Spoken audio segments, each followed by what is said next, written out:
ಯಾರೋ 5-6 ಜನ ಸೇರ್ಕೊಂಡು ಮಾಡಿರೋ ಷಡ್ಯಂತ್ರ ಇದು. ಆಡಿಯೋ ನಂದೇ ಅಲ್ಲ ಅಂತ ಹೇಳ್ತಿದ್ದಾರೆ ಅವರು. ಸೊ ಅದಕ್ಕೆ ನೀವ್ ಯಾವ ತರ ಸ್ಪಷ್ಟನೆ ಕೊಡ್ತೀರಾ ಅಂತ? ಈಗ ಅವನ ಜೊತೆನೆ ಕಂಪ್ಲೀಟ್ ಟೀಮ್ ಇದೆ, ಒಂದಷ್ಟು ಜನ ಇದ್ದಾರೆ ಅವನ ಹಿಂದೆ.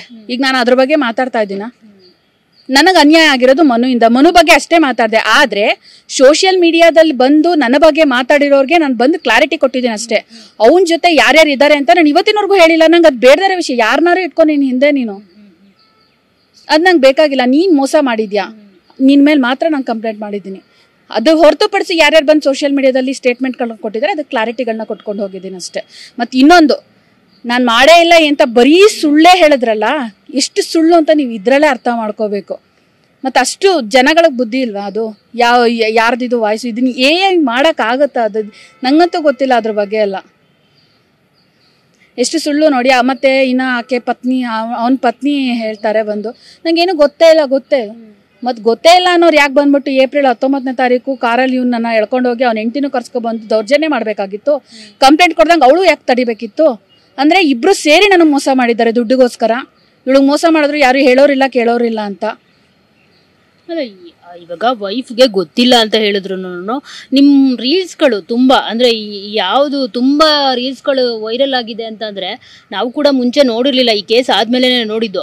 ನೀವು ಇಬ್ಬರು ಇರೋ ಸಾಂಗ್ಸ್ಗಳಿರುತ್ತಲ್ಲ, ಆ ಕಡೆ ಈ ಕಡೆ ಇಬ್ಬರು ನಿಂತ್ಕೊಂಡು ಡ್ಯಾನ್ಸ್ ಮಾಡೋದು, ಆ ಥರದ್ದು ಸಾಂಗ್ಸ್ಗಳಿಗೆ ನೀವು ಮತ್ತು ಅವರು ಇಬ್ಬರು ಸೇರಿಕೊಂಡು ಹೆಚ್ಚಾಗಿ ರೀಲ್ಸ್ ಮಾಡಿರೋದಲ್ವಾ ಮೇಡಮ್? ಗೊತ್ತಿರ್ಲಿಲ್ವಾ? ಆಮೇಲೆ ನೀವು ಅವ್ರ ಮಗಳ ಜೊತೆ ಎಲ್ಲ ಮಾತಾಡೋದು, ಅವ್ರ ಮನೆಗೆ ಹೋಗ್ಬಿಟ್ಟು ಆ ವಿಡಿಯೋಗಳೆಲ್ಲ ಅಂದರೆ ನಿಮ್ಮ ಅಕೌಂಟ್ಗಳಲ್ಲೇ ಇರೋದು ಎಲ್ಲ, ಅದೇ ಅವ್ರ ಅಕೌಂಟಲ್ಲಿ ನೀವು ಅವ್ರ ಮಗಳನ್ನ ಮಾತಾಡ್ಸೋದು, ಆ ಥರ ವಿಡಿಯೋಗಳೆಲ್ಲ ಇದೆ. ಸ್ವಲ್ಪನೂ ಅವ್ರ ಹೆಂಡತಿಗೆ ನಿಮ್ಮನ್ನ ಈ ಥರ ಮಾಡ್ತಿದ್ದಾರೆ, ಅವರು ಅತ್ಯಾಚಾರ ಮಾಡ್ತಿದ್ದಾರೆ ಅಂತ ಸ್ವಲ್ಪನೂ ಅವ್ರಿಗೆ ಗೊತ್ತಿರ್ಲಿಲ್ವಾ ಅಂತ?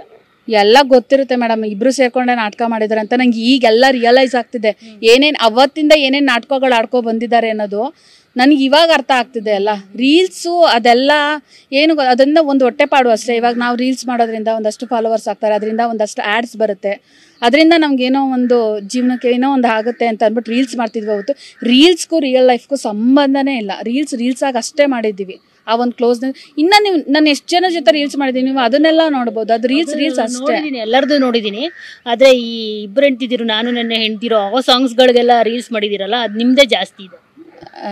ಅಂದರೆ ಅದು ಆ ಟೈಮಲ್ಲಿ ಕೊಲಾಬ್ರೇಷನ್ ಇತ್ತು ಅಂತ ಅಂದ್ಬಿಟ್ಟು ಮಾಡಿದ್ದಷ್ಟೇ. ಅದು ಉದ್ದೇಶ ಪೂರ್ವಕವಾಗಿ ಅದು ರೀಲ್ಸ್ ಮಾಡಿದ್ದಲ್ಲ.